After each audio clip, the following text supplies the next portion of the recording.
Hello SSC 26, আশা করি তোমরা সকলে ভালো আছো। আজকে গণিত পরীক্ষা হলো। অনেকে হতাশ হয়, অনেকে ভালো, অনেকে বলছে যে আমার 30টা এমসিকিউ রাইট হয়েছে, অনেকে বলছে 20টার বেশি এমসিকিউ গেছে। তো এমসিকিউ যার যত হোক, এখন এইটা নিয়ে পরবর্তীতে কোনো টেনশন করার দরকার নেই। পরবর্তীতে তোমার পরীক্ষা হচ্ছে বিজিএস পরীক্ষা। এই বিজিএস পরীক্ষার জন্য তোমাকে প্রচুর পড়তে হয়। ম্যাথের যেমন এ প্লাস পাই একটু আটকে যায়, বিজিএস এ তোমার 78 79 পাই আটকে যায়। তাহলে বিজিএস এর জন্য মাত্র তোমার 6টা অধ্যায় আছে।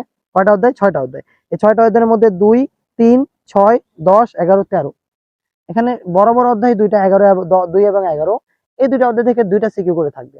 বাকি প্রতি অধ্যায় থেকে একটা। তো 8টা কোয়েশ্চেন থাকবে, তোমাকে 5টা করে কোয়েশ্চেন দিতে হবে। তোমার যদি সবগুলা প্রশ্ন হয়ে গিয়েছে, তোমার যদি সবগুলো দেখা যাচ্ছে যে আমার সবগুলা পড়া হয়ে গেছে, তুমি ভালো, শুধু রিভিশন দিবা আর কয়েকটা টেস্ট পেপার দেখবা যে প্যাটার্ন কেমন কোয়েশ্চেনের, তারপর পরীক্ষা দিতে যাবা। আর যাদের হয়নি তারা অন্তত 5টা সাবজেক্ট, 5টা চ্যাপ্টার করবা। আর যাদের একেবারে হয়নি তারা মাত্র 4টা অধ্যায় পড়ে যাবা।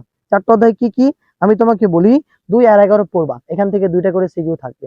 বাকি থাকলো তোমার 6 অধ্যায়, 13 অধ্যায়, 10 অধ্যায়, 10 অধ্যায়। আর এগুলো অধ্যায়গুলোকে তুমি একটু দেখে যাবা, এবং এমসিকিউ তো তোমার সব অধ্যায় থেকে থাকবে। অধ্যায়গুলো পড়বা।